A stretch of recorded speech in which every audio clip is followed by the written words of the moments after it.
S'il vous plaît, on se tait. On se tait, s'il vous plaît. Alors, pour ceux qui sont en ligne, donc dès que je mets la vidéo, la bande passante est complètement foutue. Donc, je vais pas pouvoir, je vais devoir filmer le cours et vous le reverrez par la suite. Je suis désolé, on ne peut pas faire autrement. Donc, je vous conseille de vous déconnecter et dans l'après-midi, je mets en ligne le cours. Voilà, et il est important parce que pour la suite, vous allez avoir le TP qui sera là-dessus. Ok, donc là, je l'enregistre. Si vous restez connecté, vous allez tout voir en pixelisé, vous n'allez pas pouvoir intervenir. Vous pouvez essayer si vous voulez, mais ça va pas vous être d'une grande utilité. Allez, hop.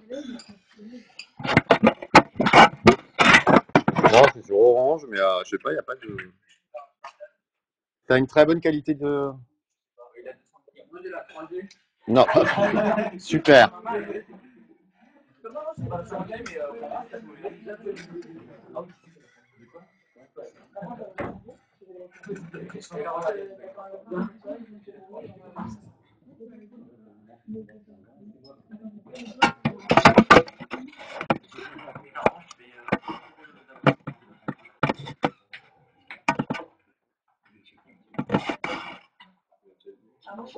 On va faire ça comme ça, ce serait déjà pas mal.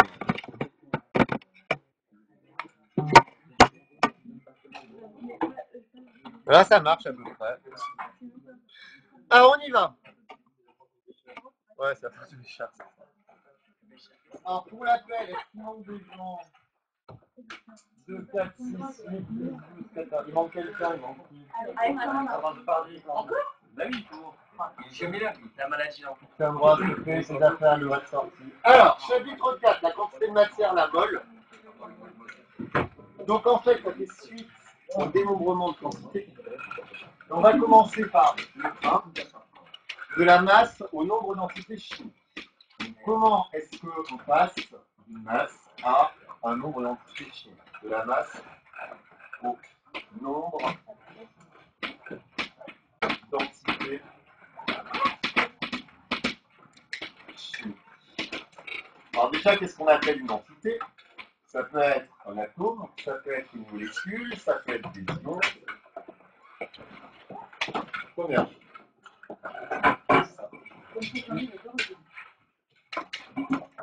Alors déjà, comment est-ce qu'on calcule la masse d'une entité? En petit 1, masse d'une entité.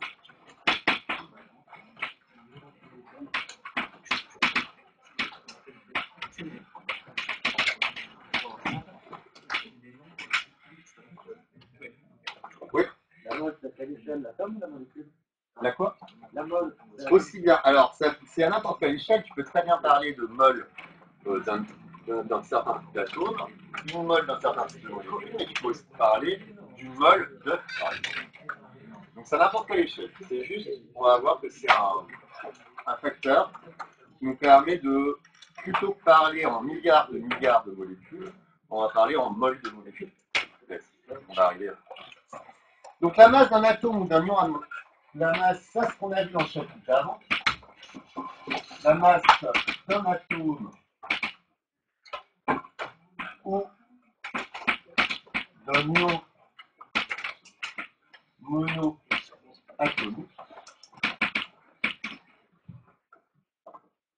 elle correspond à quelle partie de l'atome? Comment est-ce qu'on peut calculer? Le noyau? Le noyau, exactement. Correspond à la masse de ce noyau. Correspond à la masse de son noyau. Et donc, ce qu'on avait dit, c'était que la masse d'un atome, c'est à peu près égal à la masse du noyau. Et comment est-ce qu'on calcule la masse d'un noyau? À partir des caractéristiques des composants de ce noyau. Ça, c'est le chapitre d'avant. Et je vais vous lancer un quiz aussi. Vous aurez à le faire jusqu'à vendredi, samedi 18h. Ah. D'accord. Donc le quiz, je vais le lancer tout à l'heure. Bon, ils sont entêtés, je lancerai le quiz. Alors, comment est-ce qu'on calcule la masse de l'atome, la masse du noyau? En connaissant ses constituants. De quoi est constitué le noyau? Proton et neutrons. Ok, ce qu'on appelle en général des nucléons. Quel est le nombre qui caractérise le nombre de nucléons du noyau? Grand A, le nombre de masses. Donc, en connaissant grand A, multiplié par la masse d'un nucléon, et vous obtenez la masse de l'atome ou la masse de l'ion monoatomique correspondant à cet atome. Alors ça, c'était la première. Ça, c'est pour des atomes ou des ions monoatomiques. Maintenant, si on a des structures un peu plus grandes, c'est-à-dire des agencements d'atomes, qu'on appelle comment des agencements d'atomes? Des molécules. Donc quand on met des atomes les uns à côté des autres, on crée des structures qui sont plus importantes. Ces structures plus importantes, c'est ce qu'on appelle une molécule. Et donc, la masse d'une molécule, elle va être égale à quoi?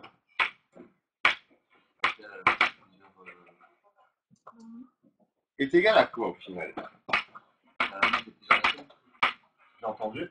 La masse de plusieurs atomes. La masse de tous les atomes qui la constituent. D'accord? Et on va faire un exemple. Donc c'est égal à la somme des masses des atomes qui la constituent. Des atomes qui la constituent. Qui est-ce qui la constitue? Des atomes, donc N. Donc on va faire un petit exemple. Si je vous demande de calculer la masse de la molécule d'eau, qu'est-ce que vous allez dire? Il faut savoir la masse d'un atome d'hydrogène et d'un atome d'oxygène, et on fait la masse d'hydrogène fois 2 plus la masse d'oxygène. Exactement. La description de l'eau, la molécule d'eau, c'est qu'elle est constituée par 2 atomes d'hydrogène et 1 atome d'oxygène. Et donc ce que l'on peut décomposer, c'est que la masse de la molécule d'eau, ça va être 2 fois la masse d'un atome d'hydrogène plus 1 fois la masse d'un atome d'oxygène. Alors le 1 fois, on ne note pas. Ça, je vais noter par la suite. Je noterai. Or, qu'est-ce qu'on sait? Si on regarde le tableau périodique, la symbolisation d'hydrogène, c'est 1, 1, et la symbolisation de l'oxygène, c'est 16, 8. Qu'est-ce qu'on peut en déduire?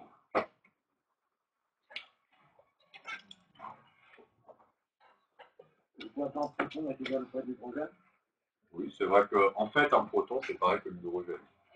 Qu'est-ce que c'est que l'hydrogène? C'est un proton avec un électron qui tourne autour. Et donc, moi, ce qui m'intéresse plutôt de dire, c'est que je vais avoir, à la place de masse de l'hydrogène, je dis que c'est égal à 1 fois la masse d'un nucléon. Petit n pour masse du nucléon. Ça marche, petit n nucléon. Qu'est-ce que j'écris pour masse de l'oxygène?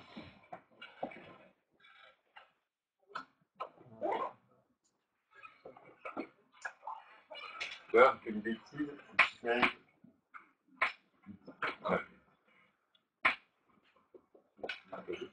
Une fois 8 fois masse. Ah, pas 8.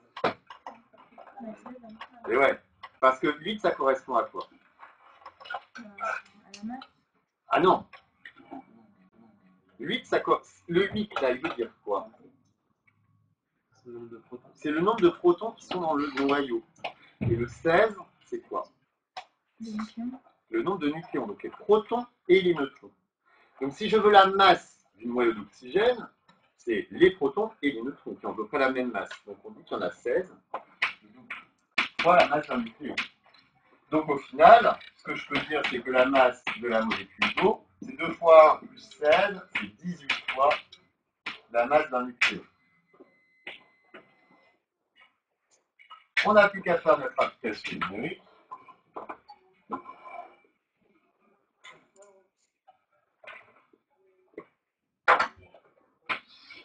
Donc, A, N, et voilà comme ça qu'il va falloir présenter les choses tout à l'heure.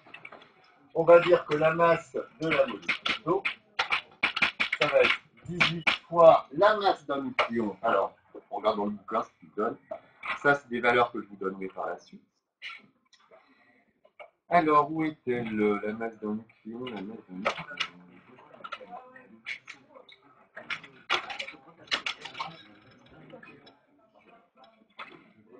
Oui, masse d'un nucléon. Pourquoi j'ai trop fiché? Le noyau de l'atome. 1,67 10 moins 27.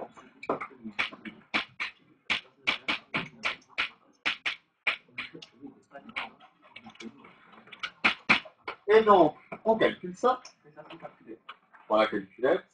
18 fois 1,67 moins 27. Et on trouve 3,001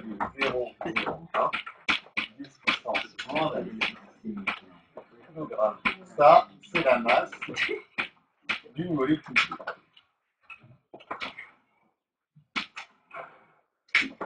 Donc voilà comment on peut déterminer la masse d'une molécule à partir de la masse des constituants de cette molécule, c'est-à-dire de ses atomes. Bon, ça va être ça enregistre toujours. Puissance fin mètre le coup. Ah mais là ça refonctionne pas. Je vais quand même essayer. On sait jamais.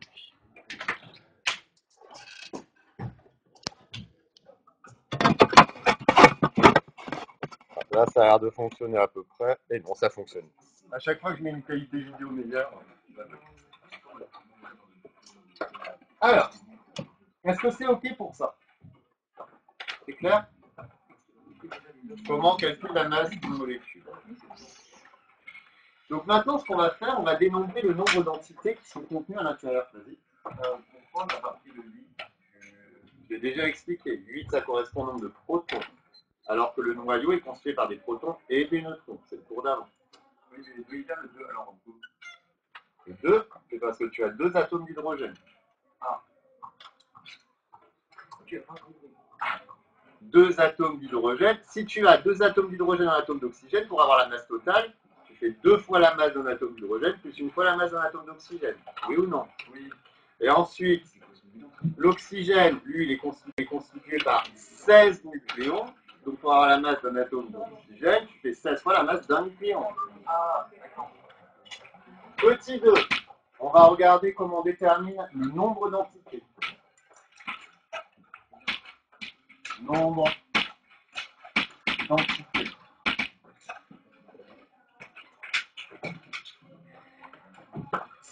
Si vous avez la masse, alors, vous prenez par exemple un morceau, un volume d'eau.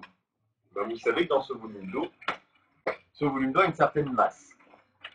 Si vous connaissez la masse de la molécule d'eau, ben on la connaît, on vient de la calculer. Comment vous pouvez remonter au nombre de molécules d'eau contenues dans votre verre d'eau? On divise par 3. Pourquoi par 3? C'est comme ça, on peut savoir chaque atome, combien pèse chaque atome. Mais pourquoi 3? Parce qu'il y a 3 atomes pour une molécule d'eau. Pas d'accord. Là, tu essaies de trouver le nombre d'atomes. Moi, ce que je te demande, c'est, on a un verre d'eau. Donc, on a une certaine masse d'eau dans le verre. Et moi, ce que je vous demande, c'est quel est le nombre de molécules d'eau dans ce verre. Ah oui, d'accord.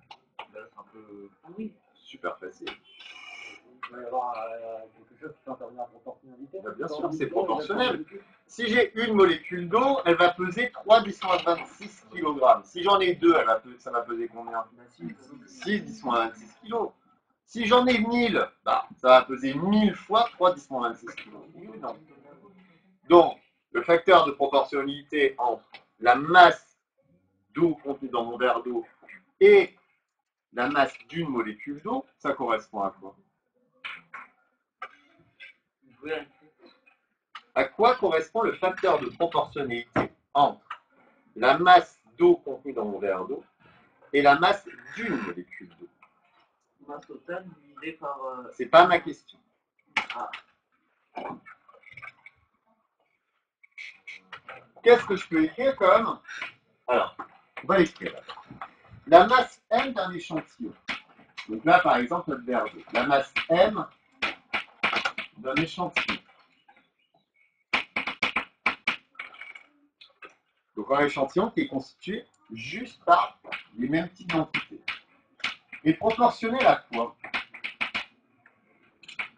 À quoi est proportionnelle la masse de l'eau contenue dans un verre d'eau? Bien sûr, mais justement, et à quoi d'autre? Comment à partir du nombre de molécules tu vas obtenir la masse? Hein? Le nombre d'atomes. Non. Alors masse. Exactement. À la masse d'une molécule. D'accord? La masse d'un échantillon est proportionnelle à la masse d'une entité. Est proportionnelle à la masse d'une entité. D'une entité. On va appeler M entité. Le composant. C'est-à-dire que mathématiquement, qu'est-ce qu'on peut écrire? On peut écrire que la masse de notre échantillon, c'est égal à n multiplié par la masse d'une entité. Oui ou non?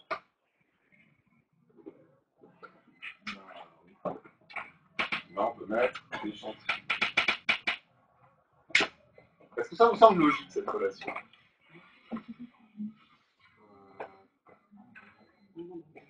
Par exemple, j'ai une craie dans la boîte. Je pèse la masse d'une craie. Cette entité. D'accord? J'en mets 5 dans la boîte. N vaut 5. Donc la masse totale, ce sera 5 fois la masse d'une craie. Oui ou non? Oui. Bon, c'est quand même assez débile. Okay? Oui. N, c'est le nombre de molécules. N représente le nombre de molécules. On va parler du nombre d'entités. Parce qu'on peut parler de molécules, on peut parler d'atomes, on peut parler de... Je sais pas, moi par exemple, je vous dis que dans une boîte d'œufs, j'ai une douzaine d'œufs. D'accord? C'est-à-dire que j'ai repris dans ma boîte, je sais qu'il y a 12 œufs. Si je prends 2 boîtes, j'ai combien d'œufs? 4. Et pour avoir la masse, 24 fois la masse d'un œuf. Maintenant, on va faire un autre exemple. J'ai un paquet de grains de riz. Je vous demande de trouver le nombre de grains de riz qu'il y a dans le paquet. Comment vous faites? On parle pas de poids. Ça n'existe pas. La masse. Vous prenez la masse de tous les grains de riz et ensuite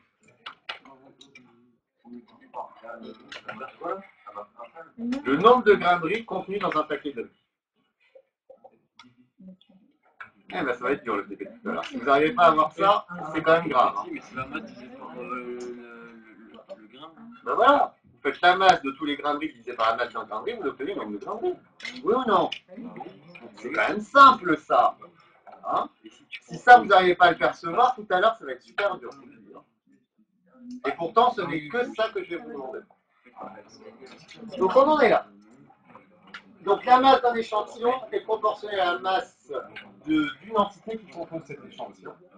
Et le facteur de proportionnalité, c'est le nombre d'entités qui composent l'échantillon. Ah, ce nombre n, c'est un nombre qui est comment du point de vue moléculaire? Par exemple, est-ce que vous pouvez à peu près me dire quel est le nombre de molécules d'eau qu'il y a dans un verre d'eau classique? Des milliards de milliards de milliards. Donc c'est un nombre très très grand. Et donc les chimistes, plutôt que de parler en milliards de milliards de milliards, ils ont créé une nouvelle unité qu'on appelle la mole. En fait, la mole, c'est le symbole de l'unité qui caractérise la quantité de matière. Donc quand je parle de quantité de matière en chimie, je parle en mol. Mais ça revient exactement au même que de parler en nombre de molécules. Nombre de molécules, je dirais il y a des milliards et des milliards de molécules. Si je parle en quantité de matière, je dirais il y a 3 moles. C'est plus facile. D'accord? Donc en grand 2, quantité de matière.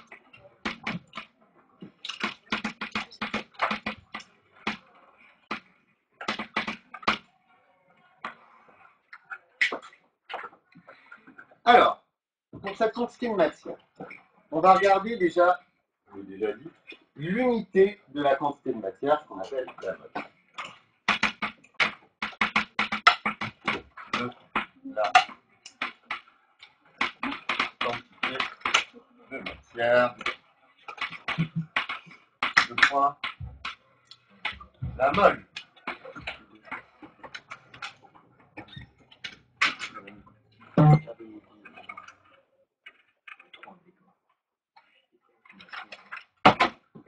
Donc c'est là la nouveauté.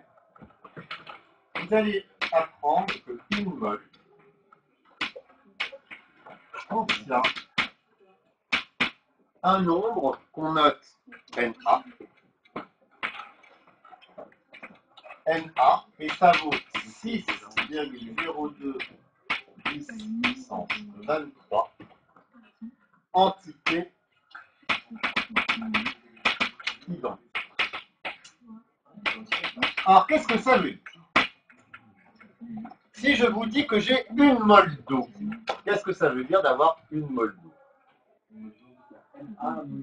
Voilà, on a Na molécules d'eau, on a 6,02 10 puissance 23 molécules d'eau. Si je vous dis j'ai 2 moles d'œuf, ça veut dire quoi? Ça veut dire qu'on a une mole d'œuf, C'est-à-dire combien d'œufs? combien d'œufs? Combien d'œufs? Ah,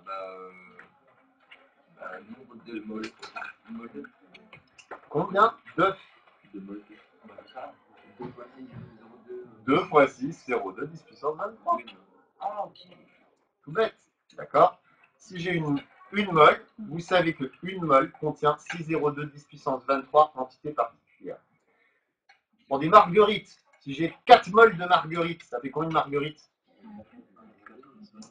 4 fois 6,02 10 puissance 23. Donc 4 fois Na. Et Na, c'est ce qu'on appelle le nombre d'Avogadro.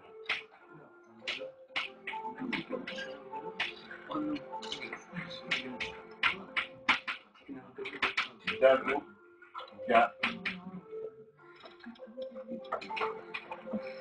Et donc, on va voir que cette quantité de matière en mol, donc quand vous avez une mol, vous avez 6,02 10 puissance 23 particules. Et donc on va voir la quantité de matière, quel est le lien entre la quantité de matière et le nombre de particules. Et c'est ça qui va être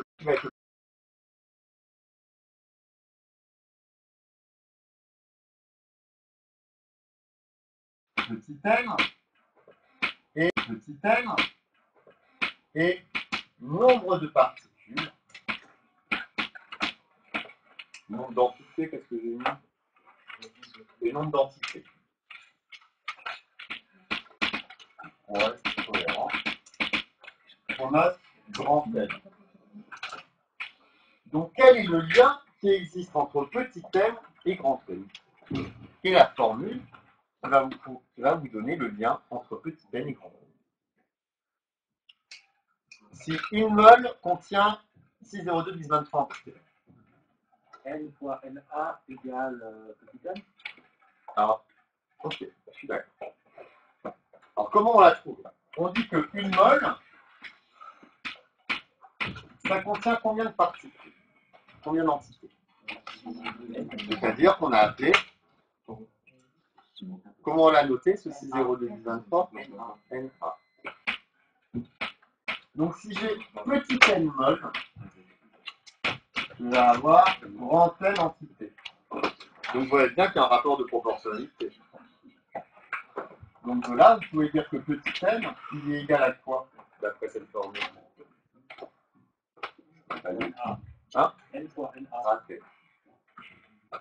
Divisé par Na. Ah oui. Produit en 3, même si je ne veux plus entendre ce terme. La règle de Newton. Non, règle de proportionnalité. Une mole donne Na molécules. Petit n mol donne n grand N molécules. Produit en 3, vous faites grand N fois 1 divisé par là. Petit n.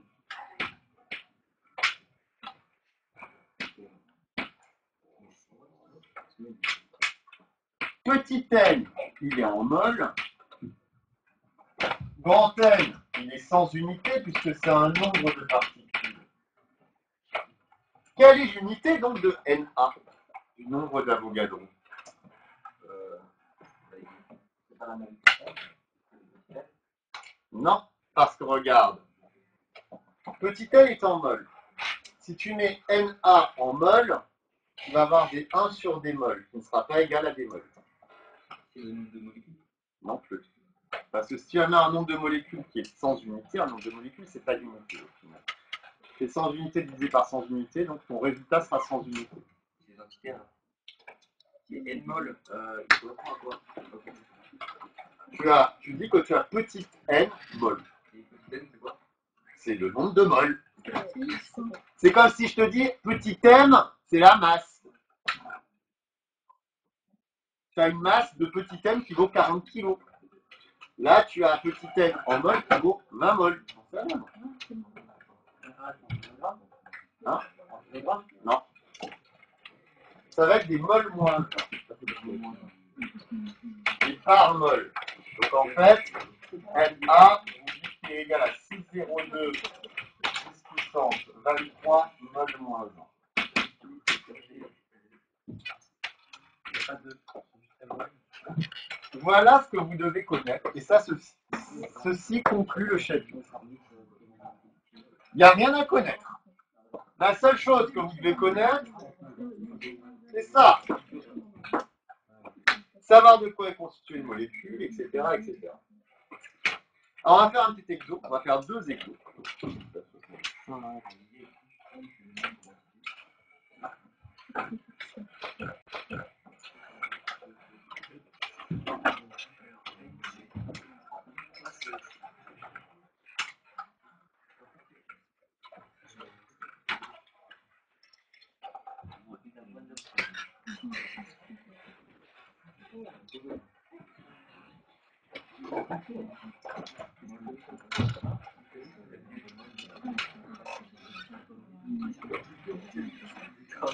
On va faire le 16, page 66.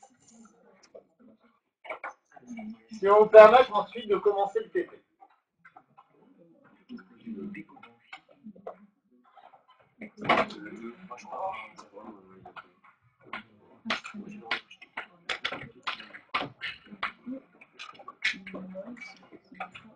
Alors, on vous donne les masses de l'hydrogène, les masses de l'oxygène, la masse volumique de l'eau et on vous donne le nombre d'Avogadro à Na. Première question, c'est de calculer le nombre de molécules dans une bouteille, de molécules d'eau dans une bouteille de 1,5 N de H2O dans 1,5. Sachant que la masse volumique de l'eau, c'est 1 kg par litre. Qu'est-ce que vous allez dire?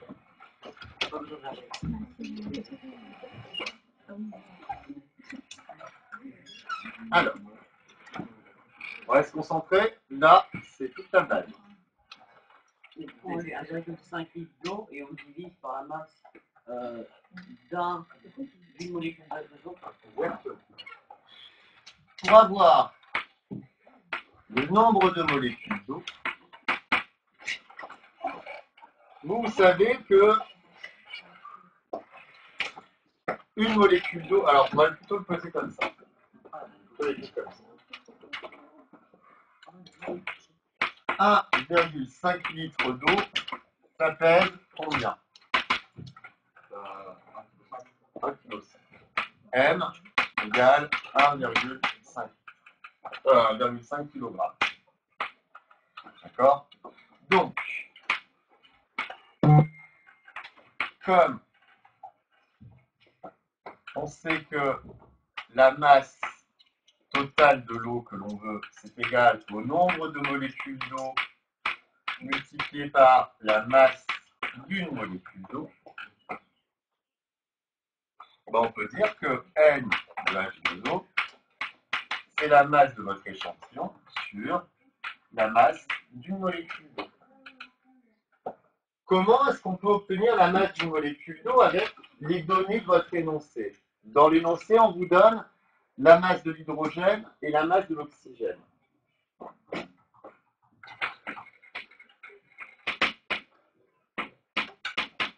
On va dire que c'est M. Comment vous décomposez la masse de l'eau à partir de l'hydrogène et de l'oxygène? Du coup, l'hydrogène, on multiplie par 2 pour trouver la masse de Exactement. et on ajoute la masse de l'oxygène. Parfait. Vous savez que l'eau est constituée par 2 atomes d'hydrogène et 1 atome d'oxygène. Donc ce que vous pouvez dire, c'est que c'est 2 fois N plus 1 fois la masse de l'oxygène.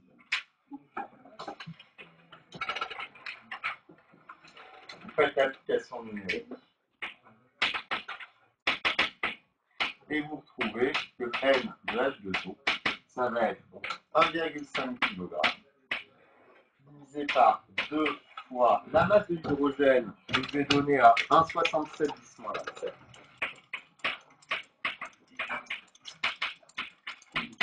Et la masse de l'oxygène est donnée à 2,66 10-26. Et on calcule. Alors, qu'est-ce qu'on a? 1,5 divisé par 2 fois 1,67.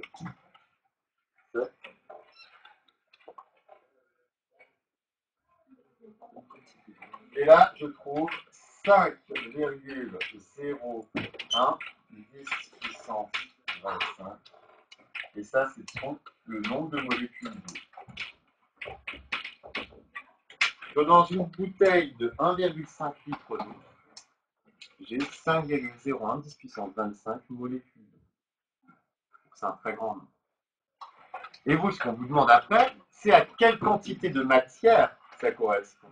Donc on cherche à trouver quel type d'unité après. Les moles. Puisque vous avez un nombre de molécules, ce nombre de molécules correspond à une quantité de matière en moles. Alors comment on va noter ça? Là, vous avez grand N. Comment on symbolise la quantité de matière en chimie?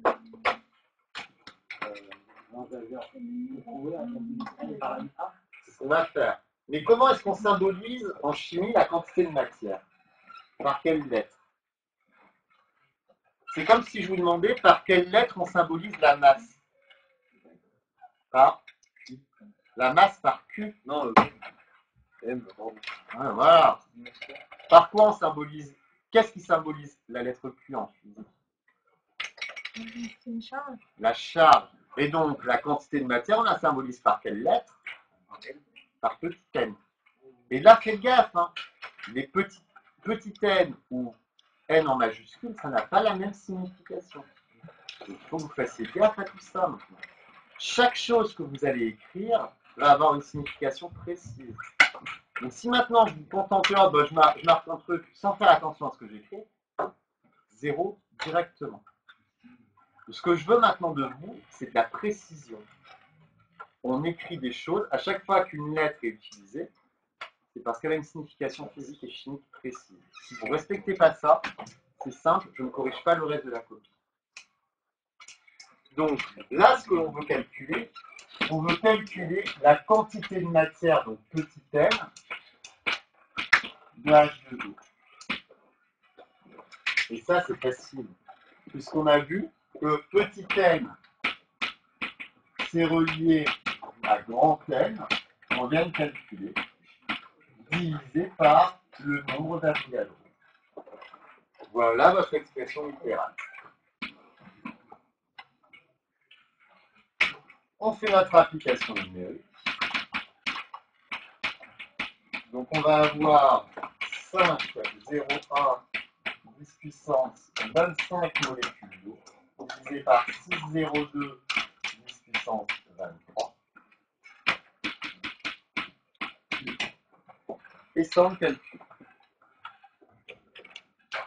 5,01 10 25 divisé par 6,02 10 3. Et ça nous fait du 83,2 mol.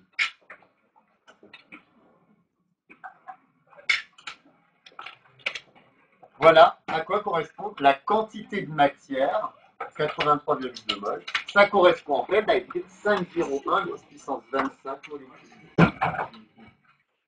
Pourquoi est-ce qu'on utilise donc la notation de mol? Ça simplifie l'écriture du mot. Pourquoi est-ce que les moles moins 1 énorme? Parce que justement, N, tu veux que ce soit des moles. D'accord? Alors, je vais l'expliquer sur le côté. Non, sinon on va avoir.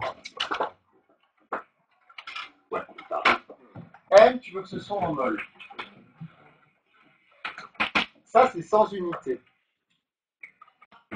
Donc, il faut que tu divises 1 par quelque chose de l'unité que tu cherches, et que ça donne des moles. Si tu fais 1 sur mol moins 1 sur x, c'est pareil que x puissance combien? Exactement.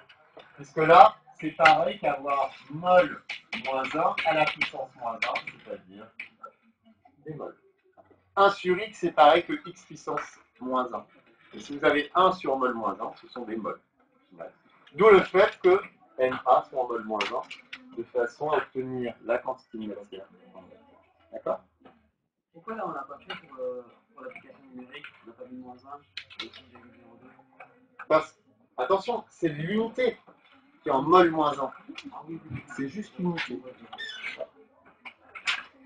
Et enfin, il vous demande combien cela fait-il de mol d'atomes d'hydrogène et d'oxygène. Et c'est ça qu'il va falloir bien comprendre.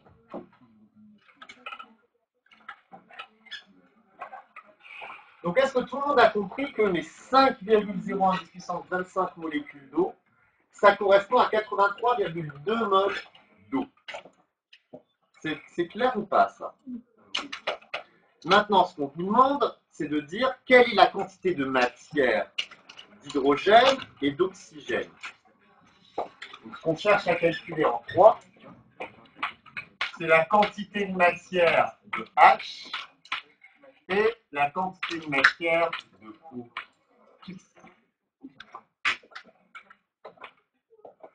Quel est le lien qui existe entre la quantité de matière d'eau et la quantité de matière d'hydrogène? Bah, NH plus N, enfin NH fois 2 plus NO est égal à N total. Pas d'accord. Est-ce que vous êtes d'accord si je vous dis que pour fabriquer une molécule d'eau, la molécule d'eau, elle ressemble à ça? Enfin, ça, c'est une molécule. Cette molécule, elle est donc constituée par combien d'atomes d'oxygène? Un atome O et 2 atomes H. Donc si j'ai 5 molécules d'eau, j'ai combien d'atomes d'hydrogène? 10. Donc si j'ai une quantité de matière de 83,2 mol d'eau, quelle est la quantité de matière que j'ai en hydrogène? Elle est comment? Elle est doublée. J'ai 2 fois plus d'hydrogène que je n'ai de molécules d'eau. Donc le lien qui existe, c'est que la quantité de matière d'hydrogène est égale à 2 fois la quantité de matière d'H2O. Et la quantité de matière d'oxygène, elle est égale à quoi par rapport à la quantité de matière d'eau? C'est la même, puisque une molécule d'eau ne contient qu'un atome d'oxygène. C'est juste égal à N de H2O. Et donc ça fait quoi? 83,2 fois 2. Mais c'est-à-dire qu'une mole, c'est égal à une molécule. Non. Une mole, c'est pas une molécule. Une mole, c'est 6,02 10 puissance 23 molécules. Oui, mais ça veut dire que, par exemple, 83 moles, il faut qu'il y ait, enfin, je fasse 83 fois 2 pour trouver le nombre de... Mais oui, puisque toi, tu as 83,2 mol d'eau. Tu veux savoir quelle est la quantité de matière en hydrogène? Ben, il y en a 2 fois plus que ce que tu as de molécules d'eau. Puisque dans une molécule d'eau, tu as 2 atomes Oui, d'hydrogène. donc ça veut dire qu'une mole, c'est égal à une molécule. Non, tu ne peux pas dire qu'une mol, c'est une molécule. Une mol, c'est 6,02 10 puissance 23 molécules. Ouais, mais. C'est une autre unité, c'est tout. C'est comme si, par exemple, je te dis dans je sais pas, dans cette classe, dans ce lycée, on va plutôt faire cette exemple. Dans ce lycée, il y a 11 classes de seconde, ou 12, je ne sais plus. Oui, ça va. 12. Il y en a 10. Il y a 12 classes de seconde. Est-ce que vous pouvez dire que il y a 12 élèves en tout? Non. D'accord? Parce que à l'intérieur, la classe, si vous voulez, c'est la molécule d'eau. Mais dans cette molécule, dans une classe, il y a plusieurs types d'élèves.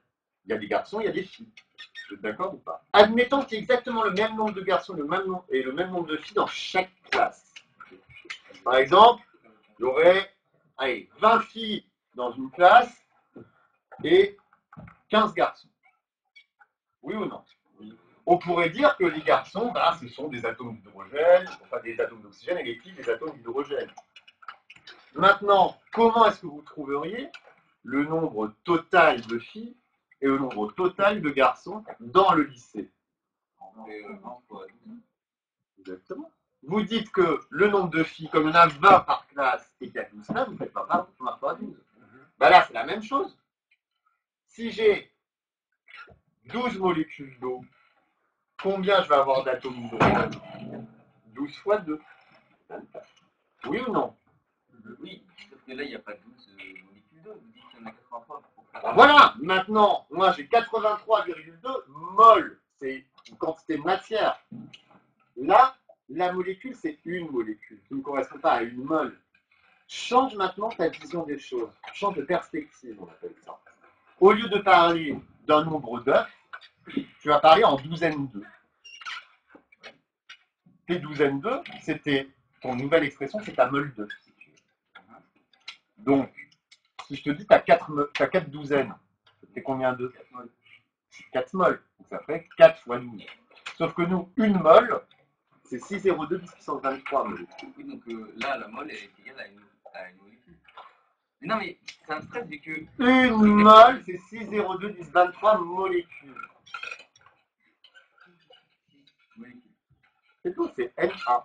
Et donc au final, là, ce qu'on a à dire, c'est 83,2 fois 2. Ça fait quoi? 83,2 fois 2. 166.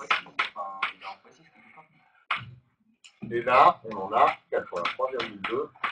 Et c'est en mol, c'est pas en molécule. C'est en unité de quantité de matière. C'est ça la nouvelle unité.